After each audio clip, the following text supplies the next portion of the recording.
मंचासीन आज के कार्यक्रम के तथा भारतीय किसान संघ के अध्यक्ष श्री बद्री नारायण जी, इस संस्था के आईसीआर के डायरेक्टर जनरल साहब और डीआरई के सेक्रेटरी डॉक्टर महापात्र जी, श्री ए.के. सिंह जी, डॉक्टर अग्रवाल जी, श्री प्रमोद जी, इस जलपति राव जी भी हैं, सभागार में उपस्थित सभी विद्वज्जन, वैज्ञानिक, कृषि क्षेत्र में विभिन्न प्रकार से सक्रिय सभी बंधु एवं भगिनी,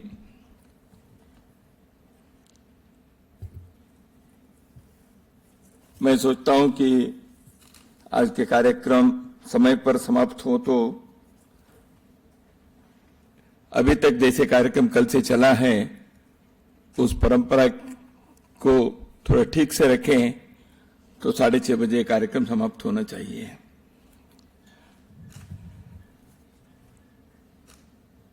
सर्वप्रथम मैं इस अत्यंत सफल एवं उपयुक्त संगोष्ठी के लिए आयोजक त्रय भारतीय किसान संघ, भारतीय एग्रो इकोनॉमिक रिसर्च सेंटर तथा आईसीआर, इन तीनों संगठन एवं संस्थाओं को इनका हार्दिक अभिनंदन करता हूं, बधाई देता हूं।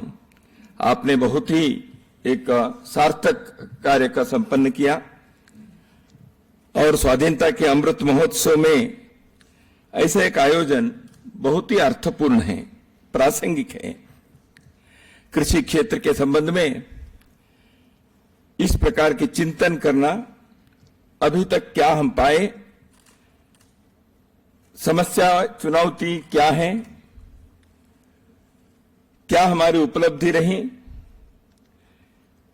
और आगे जाकर और क्या साधना करनी चाहिए और क्या योगदान कर सकते हैं, इसके लिए एक रोड मैप भी मोटे तौर पर विचार करें तो बहुत ही एक इस प्रकार के इस वर्ष में एक विशेष आयोजन आजादी के अमृत महोत्सव के कार्यक्रम मालिकाओं में यह है, ऐसे कहने से कोई अतिशयोक्ति नहीं होगी। मैं कल से यहां उद्घाटन से लेकर लगभग सभी सत्रों में उपस्थित रहा। वैसे देखा है तो मैं इस कार्यक्रम के किसी सत्र में बोलने के लिए मेरी योग्यता नहीं है। कृषि क्षेत्र से मेरा संबंध इतना ही है, आई एम ए कंज्यूमर, मैं खाता हूं इसलिए। हाँ, थोड़ा सा कृषि परिवार से संबंध मेरा है क्योंकि कृषि परिवार से आया हूं, लेकिन बहुत पहले छूट गया। घर में हमारे बाकी लोग कृषि में लगे हुए हैं, लेकिन मैं तो घर से बाहर निकल चुका हूं, इसलिए कृषि क्षेत्र के बारे में प्रत्यक्ष वहां जाकर कुछ समय 1-2 दिन बिताना अलग है। ऐसे विद्वज्जनों के बीच इतने सत्रों में ये सब सुनने के बाद मैं समापन में कुछ कहूं, मुझे थोड़ा सा अटपटा सा ही लगता है। आप लोगों के सामने मैं क्या कहूं, और मैं क्यों कह सकता था वो बद्री जी ने कह दिया, तो उससे भी मैंने एक पेज फाड़कर वहीं रख दिया। ठीक है, ये हो गया ऐसे। जब दिनेश कुलकर्णी जी और डॉक्टर मकरंद जी आए थे मेरे पास इस कार्यक्रम के संबंध में कुछ क्या होने वाला है बताने के लिए और कार्यक्रम में बुलाने के लिए, मैंने उस समय भी कहा, अरे भाई कार्यक्रम में चाहे तो मैं 2 दिन बैठूंगा और 2 दिन सुनूंगा, मेरा समय नहीं है, मैं नहीं आऊंगा ऐसे नहीं कहूंगा। मैं 2 दिन बैठूंगा और मेरा ज्ञानवर्धन होगा और कृषि के बारे में कुछ मैं भी सीखने के लिए, मुझे भी सीखने के लिए एक अवसर मिलेगा, मौका मिलेगा ऐसे। नहीं नहीं, आप वो तो दोनों दिन करिए, लेकिन अंत में कुछ बोलो, ऐसे बताया। तो मुझे सच में कहना है तो यहां तक ये दोनों मुझे क्यों आग्रह किए रहने के लिए, ये मुझे ध्यान में आया। इसको कुछ कृषि के बारे में मालूम तो है ही नहीं, कम से कम 2 दिन यहां बैठेंगे तो कुछ तो सीखेगा, ऐसे इन्होंने विचार किया होगा, या मेरे संगठन से किसी ने इनको बताया भी होगा, इनको बुलाओ जरा ऐसे। तो उस दृष्टि से मैं विद्यार्थी बनकर आया और विद्यार्थी ही हूं, और वार्षिक उत्सव में विश्वविद्यालय कॉलेज में विद्यार्थी के तरफ से भी बोलने के लिए किसी को मौका देते हैं, तो ऐसे मुझे भी दिया है, ऐसे मैं मानता हूं। भारत के कृषि क्षेत्र के बारे में, इसके महत्वपूर्ण योगदान के संदर्भ में सभी लोग कहते हैं कृषि प्रधान देश है, ये सब हम सब जानते ही हैं, बार बार कहने पर भी है तो है ही। प्राचीन सभ्यता है तो स्वाभाविक है, कृषि से ही सभ्यता के विकास होता है, हुआ है। तो इस कारण से हम एक प्राचीन राष्ट्र के नाते कृषि क्षेत्र में अद्भुत साधना हमने किए हैं, अपने पूर्वजों ने किए हैं। लेकिन पिछले 75 वर्षों में जो देश में इस खेती के क्षेत्र में प्रगति हुई है, विकास हुआ है, इस संदर्भ में, उन उपलब्धियों के संदर्भ में सच में सोचेंगे तो हमें गर्व होता है। जैसे आपने कहा कि begging bowl to exporting nation, ऐसा हमारी स्थिति रही है। हम खाद्यान्न के क्षेत्र में आज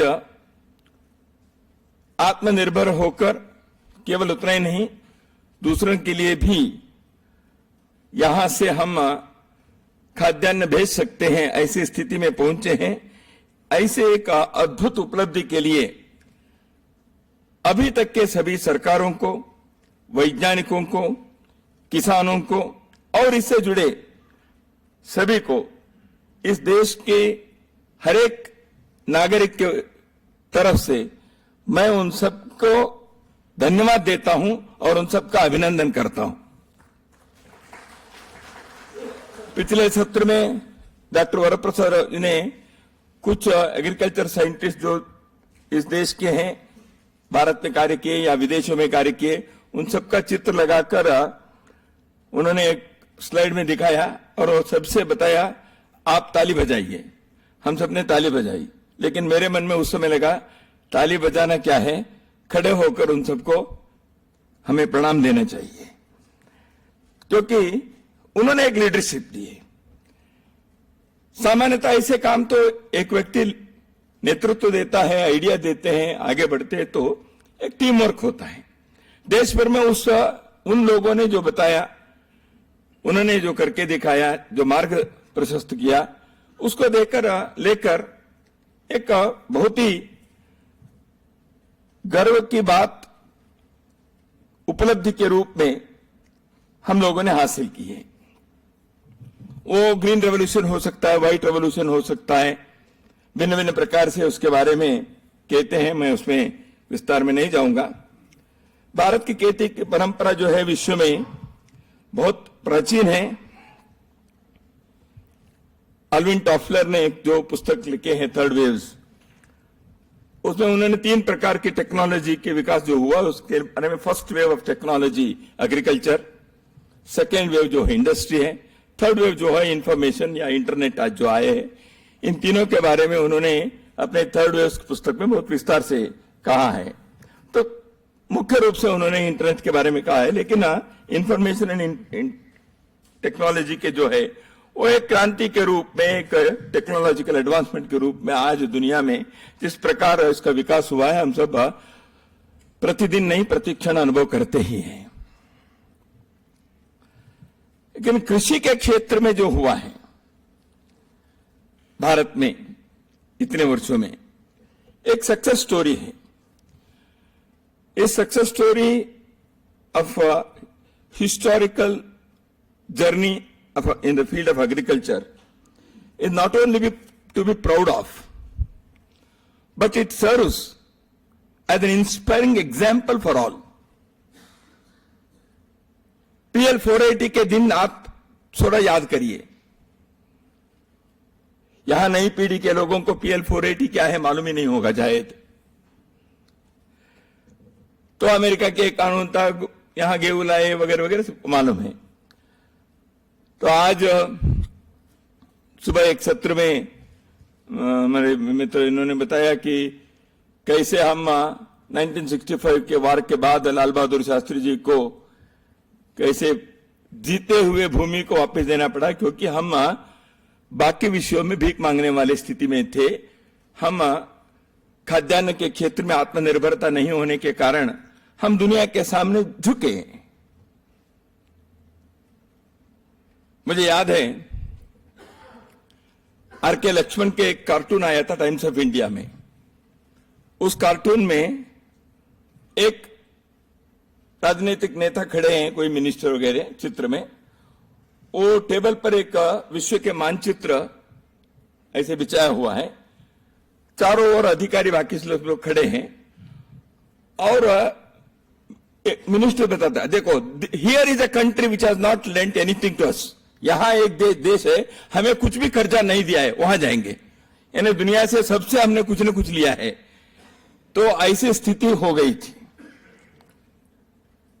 तो उस स्थिति से दुनिया के सामने भीख मांगने वाले की स्थिति से आज दुनिया के रक्षक के रूप में होने में जो एक ट्रांसफॉर्मेशन हुआ है, वह पिछले 2-3 पीढ़ी में यह भारत की यशोगाथा जो है, यह इस वर्ष स्वतंत्रता के अमृत महोत्सव में इसको याद करना, इसको दर्ज करना, इसको एक प्रेरणा, इससे प्रेरणा लेकर आगे के लिए मार्ग क्या हो सकता है, इस विषय के बारे में विचार करना बहुत ही एक सार्थक कार्य है.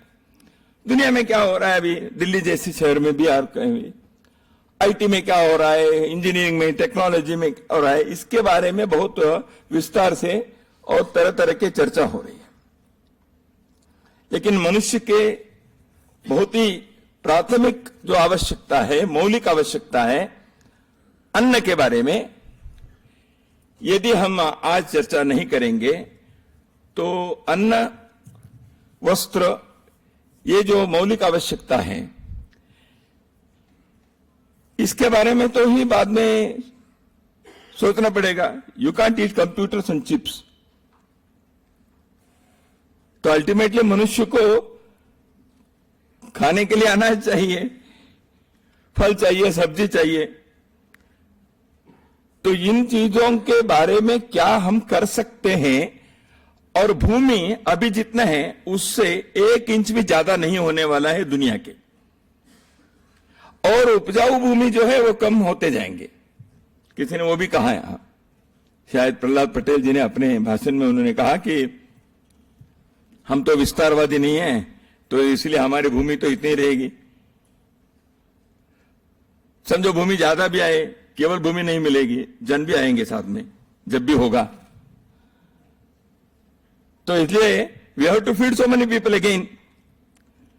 तो इसलिए जितने भूमि है उसमें अधिक उत्पादन कैसे करना, कृषि उत्पादन होना चाहिए, यही तो सारा सर्कस है. इसलिए सारे वैज्ञानिक इसमें लगे हुए हैं. तो इसलिए इस दृष्टि से विचार करके यहां जो सत्रों में बहुत व्यापक रूप से कई आयामों में विचार रखे, तो यह बहुत ही ज्ञानवर्धक रहा. भारत के कृषि परंपरा के बारे में भी थोड़े बहुत यहां उल्लेख तो हुआ. भारत के वैदिक काल से कृषि का न केवल महत्व बताया है, बल्कि खेती कैसे होना चाहिए इसके बारे में भी विस्तार से कहा है. आज से लगभग 1200 वर्ष पहले एक ऋषि ने कृषि पराशर ग्रंथ लिखा. उससे तो 3 ग्रंथ है, वो मिलाकर एक कृषि पराशर, ऐसे हम लोगों ने सुना ही होगा, कई लोग पढ़े भी होंगे. तो कृषि पराशर इस ग्रंथ में भूमि, उसके उपजाऊ कैसे, वर्षा कैसे होती है, ग्रह और नक्षत्र के क्या परिणाम होता है। हमारे किसान सामान्यतः वर्षा काल में नक्षत्र देखकर इस नक्षत्र के ये बारिश होगी वगैरह वगैरह वो कैलकुलेट करता ही है, हम सबको मालूम है। हल कैसे होना चाहिए, 3 प्रकार के हल कैसे होने चाहिए, उसका हैंडल कैसे होनी चाहिए, और उसका ब्लेड कितने नीचे जाना चाहिए जमीन में, और ज्यादा जाने से क्या नुकसान होता है, खाद कैसे होना चाहिए, गोबर से खाद कैसे बनता है, खाद की क्वालिटी क्या हो, इन सारे प्रकार के बारे में कृषि पराशर में इतने विस्तार से चर्चा करना, ये जो उन्होंने किया, तो कितने व्यापक रूप से कृषि के बारे में लोगों ने विचार किया है। एक ग्रंथ नहीं है, ऐसे कई है। मैं जिस गांव से आता हूं, हमारे घर में तो हम सुपारी के बगीचे हैं, अनाज थोड़ा है लेकिन ज्यादा सुपारी बगीचे हैं। मैं कर्नाटक के वेस्टर्न घाट्स उस क्षेत्र का हूं। तो हमारे गांव के एक किसान, जो संस्कृत में भी बहुत अध्ययन था उनका, बहुत इनोवेटिव थे उस जमाने में भी, बहुत उन्होंने प्रिंटिंग प्रेस शुरू किया था 100 साल पहले हमारे गांव में। तो ऐसे इनोवेटिव आदमी थे।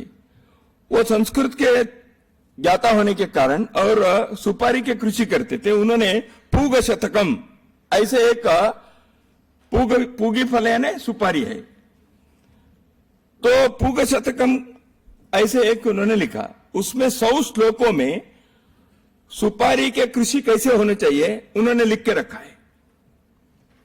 ऐसे कितने मैन्युस्क्रिप्ट्स होंगे जो हमारे देश के कृषि के बारे में विस्तार से।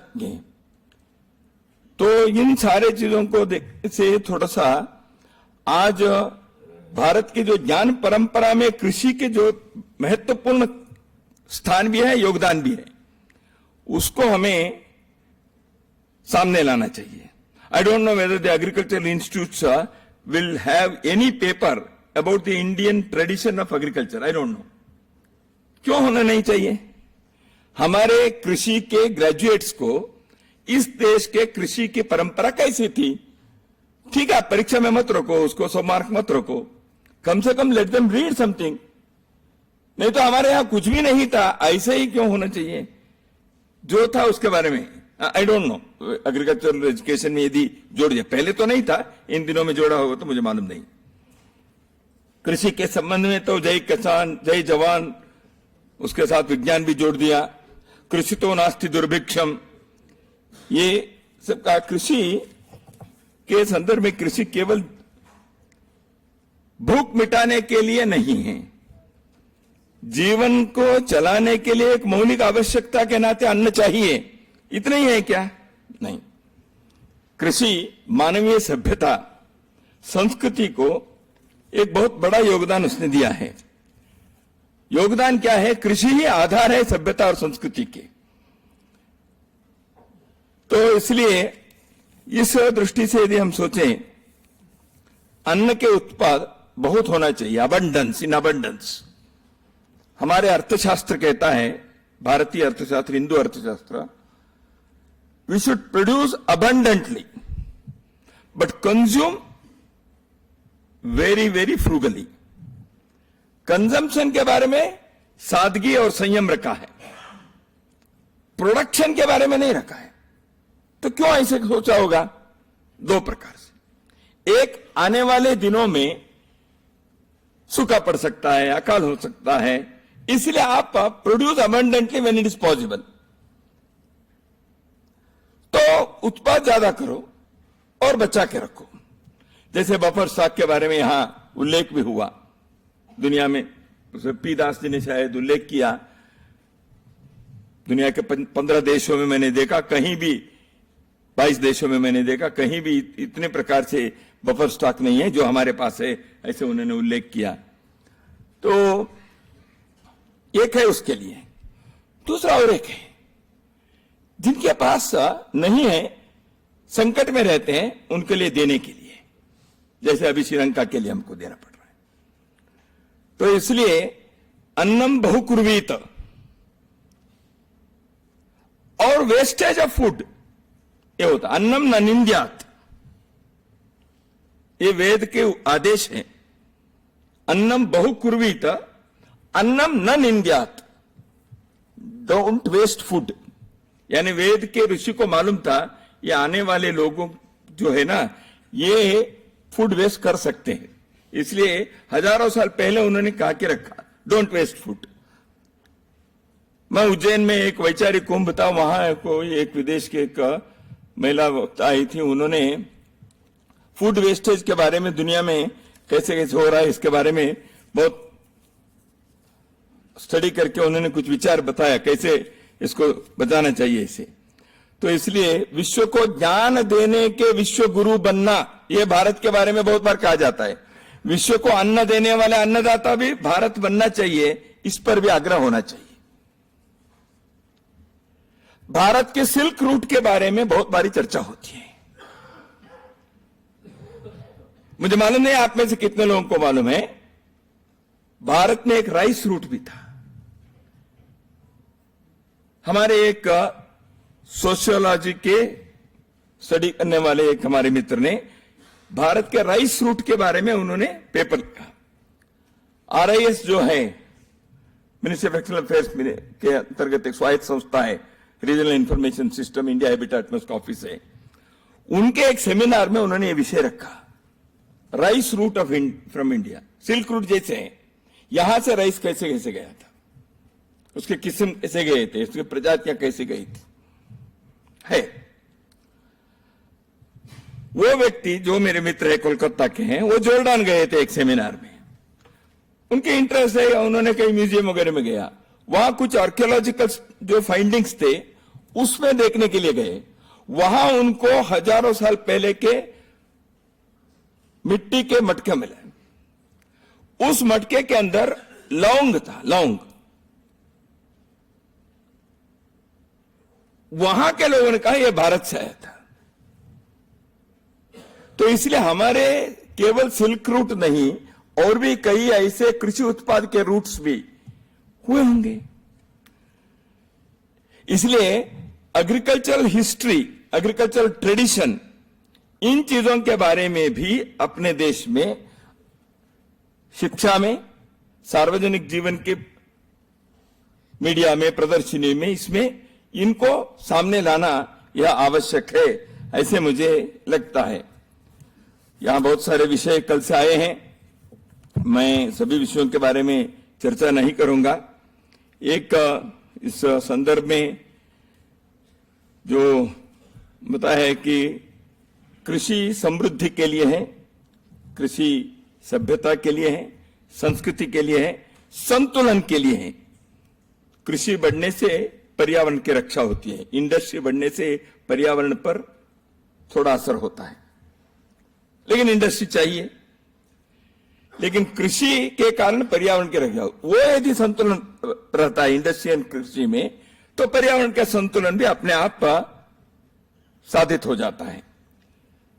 और एक बात है कि कृषि के साथ साथ किसान के सम्मान और प्रतिष्ठा की बात है। डबलिंग द इनकम, उसके कारण उनके एक आर्थिक दृष्टि से उनके लाभकारी मूल्य हो, इसके बारे में भी यहां बात आई। डबलिंग द इनकम के बारे में आई। और उद्घाटन सत्र में माननीय मंत्री नरेंद्र तोमर जी ने किसान यानी गरीब है, ये है, बेचारा है, ऐसे जो स्थिति होती है, ऐसा नहीं होना चाहिए। उनके प्रतिष्ठा मिलनी चाहिए, सम्मान मिलना चाहिए। सम्मान एक है, आप उनके इनकम को डबल करने से, जिनके पास पैसा ज्यादा है उनको थोड़ा सम्मान मिलता है, वो तो है ही। लेकिन केवल उतना है क्या? केवल उतना नहीं है। बहुत रिच फार्मर्स है, सोशल स्टेटस फार्मर को क्या है, यह प्रश्न है। एग्रीकल्चर साइंटिस्ट को हो सकता है, एग्रीकल्चर कॉलेज के प्रोफेसर को हो सकता है, लेकिन एग्रीकल्चरिस्ट जो फार्मर है ना गांव में, वो राजनीति में जाता है तो उसको है, वो अलग बात है, मैं उसमें नहीं जाऊंगा। केवल कृषि करने वाले व्यक्ति, उसके बाद 25 एकड़ है, 50 एकड़ है, तो भी सामाजिक प्रतिष्ठा है क्या? मैं आपको एक विदर्भ के हमारे एक मित्र के जीवन के उदाहरण बताता हूं।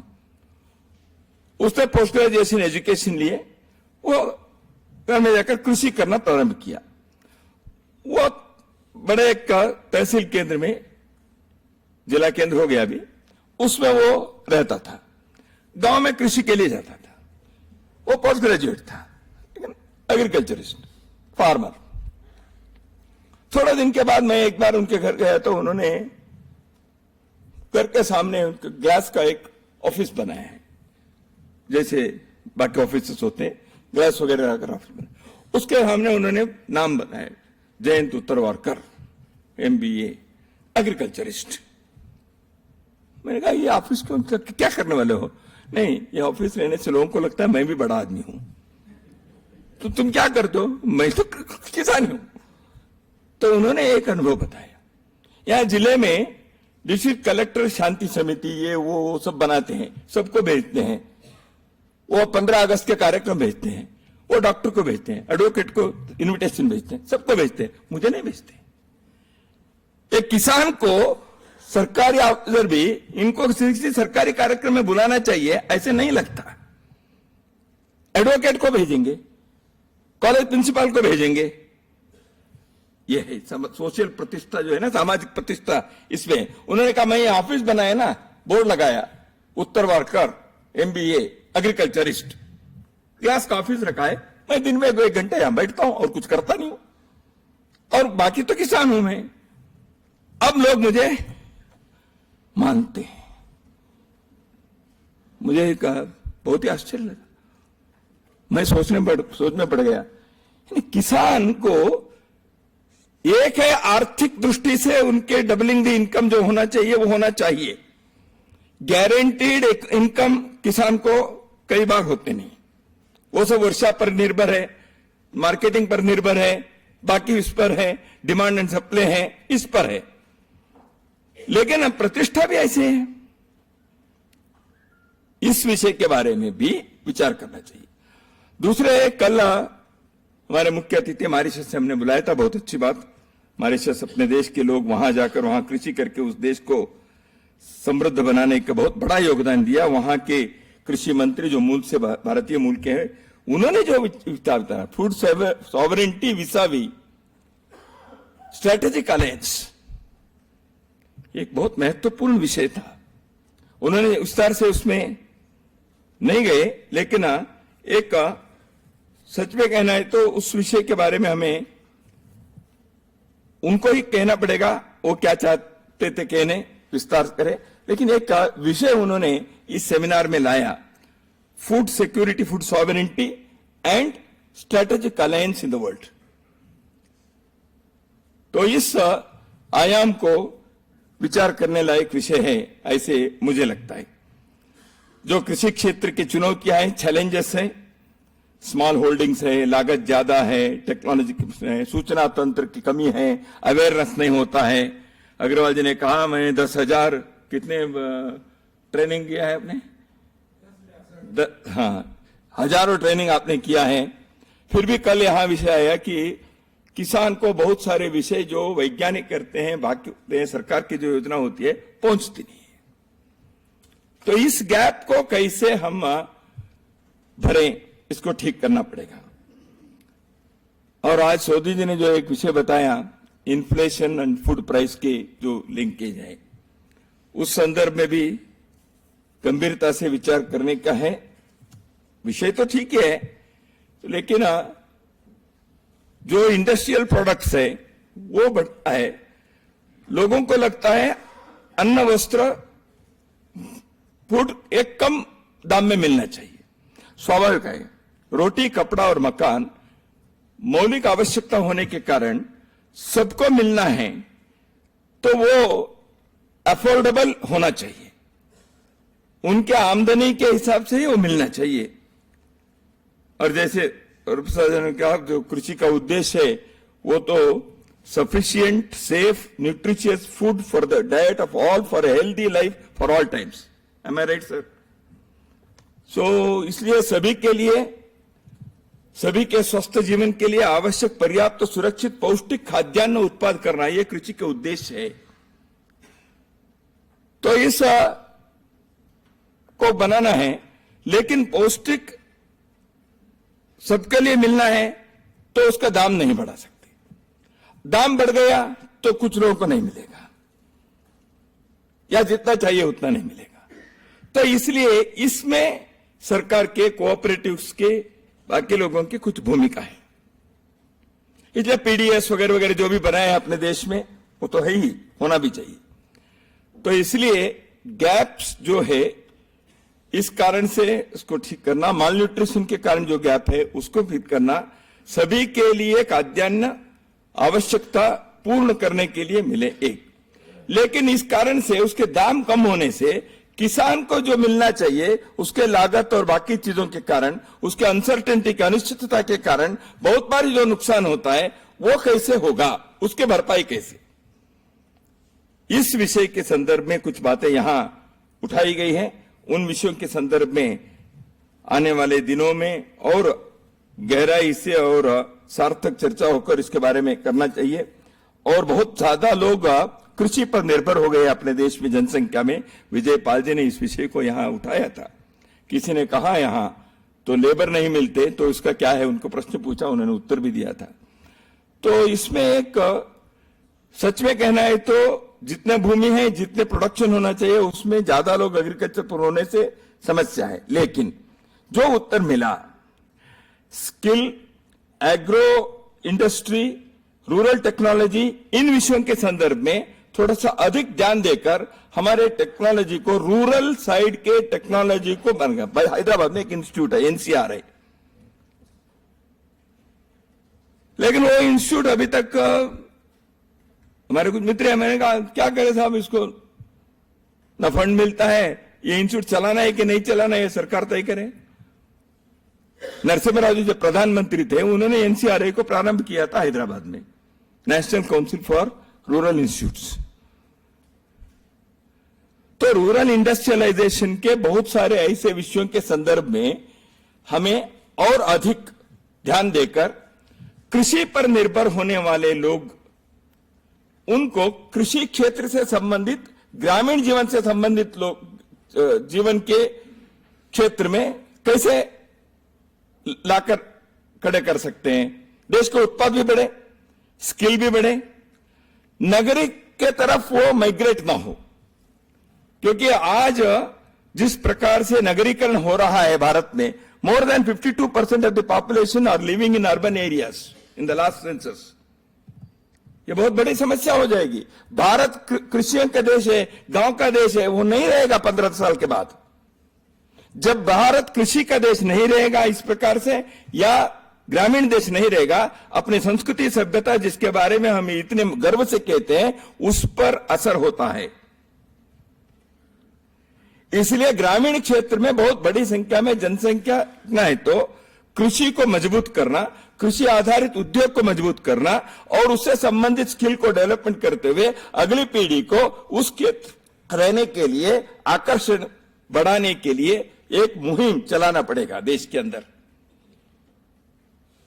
तो इसकी आवश्यकता है, ऐसे मुझे लगता है। बाकी बहुत सारे विषयों के बारे में यहां आया है, मैं उसमें नहीं जाऊंगा, मैं भी घड़ी देख रहा हूं। एक है यहां महिला भागीदारी के बारे में उल्लेख आया, लेकिन इस सेमिनार में थोड़ा महिला भागीदारी बढ़ना चाहिए था, ऐसे मुझे लगा। वक्ताओं में भी कोई शायद नहीं मिले होंगे आपको, एक ही आई थी। तो क्योंकि देश के कृषि में, इन सारे में, वस्त्र के उद्योग में, हर किसी में देश की महिला सहभागिता बहुत बड़ा है। और महिला सहभागिता इन क्षेत्रों में बड़ा रहने से ही उस क्षेत्र के सांस्कृतिक मूल्य ठीक रहता है, उसकी समग्रता ठीक रहती है, उसका संतुलन बना रहता है। इसलिए उस पर ध्यान देना चाहिए। Harnessing the Indian agriculture for domestic and global prosperity, यह विषय था। भारत के लोग ग्लोबल प्रॉस्पेरिटी के बारे में सोचते हैं, विश्व के समृद्धि, क्योंकि यह स्वभाव है भारत के। समर्थ रामदास, छोटा बालक था नारायण, घर के अंदर बैठा था, भोजन के समय मां ने कहा, नारायण भोजन के लिए आओ। एक बार दो बार कहने पर भी नहीं आया तो नारायण कर क्या रहे हो? तो नारायण कहता है, छोटा है, समर्थ रामदास बने बाद में, छोटा बालक था, उसने कहा विश्वा कर तो चिंता, विश्वा कर तो मां चिंता, चिंता कर तो मां विश्वाची। मैं विश्व की चिंता कर रहा हूं, विश्व की चिंता कर रहा हूं। तो इसलिए यहां के एक बालक भी सर्वे जना सुखिनो भवन्तु, लोका समस्ता सुखिनो भवन्तु ऐसे सोचता है। जो बद्री जी ने कहा, भारत विश्वगुरु ज्ञान में बने, विश्व के लिए अन्नदाता बने। पूर्ण रूप से हम ही देंगे ऐसे नहीं है, जैसे कल बताया, अच्छी बातों से बाहर से भी लेंगे, लेकिन भारत एक आत्मनिर्भर, आत्मविश्वास समृद्ध राष्ट्र बनना है तो कृषि को उस दृष्टि से समृद्ध बनाना आवश्यक है। और भारत के तरफ विश्व देख रहा है। अर्नल्ड टॉयनबी ने अपने इसमें यही कहा था, when at the age of, when the chapter that has started with a western beginning will have to have an eastern ending। जो आधुनिक का जीवन के अध्याय पश्चिम से प्रारंभ हुआ है, उसका समाप्ति ईस्ट यानी पूर्व के तरफ देखने से ही होगा। And at this supremely dangerous moment of human history, if we have to not end ourselves in self-destruction, हम अपने आत्म विनाश की तरफ नहीं जाना है तो we will have to look to the Indian way, the Hindu way। Bharat के जो मार्ग है इस पर ही हमको जाना पड़ेगा, क्योंकि उनके विचार में, जीवन में संतुलन के, संयम के, समृद्धि के एक बहुत अच्छा मेल है, इसलिए उसके तरफ हमको जाना पड़ेगा। ऐसे अर्नल्ड टॉयनबी जैसे एक महान इतिहासकार ने भी अपने उद्गार किया था। बद्री जी ने शायद उसी का अपने शब्दों में उन्होंने कहा। तो मैं, जैसे मैंने कहा, इस संगोष्ठी से मुझे सीखने को बहुत मिला और आप लोगों से मिलने का अवसर मिला। कृषि के बारे में इतने लोग कार्य कर रहे हैं, और भी अधिक लोग करें, और भी अधिक लोग इस क्षेत्र में आगे बढ़े। भारत को और विश्व को समृद्ध और संपन्न बनाने में हम सब सफल हो, ऐसी कामना करते हुए मेरे वाणी को विराम देता हूं। नमस्कार।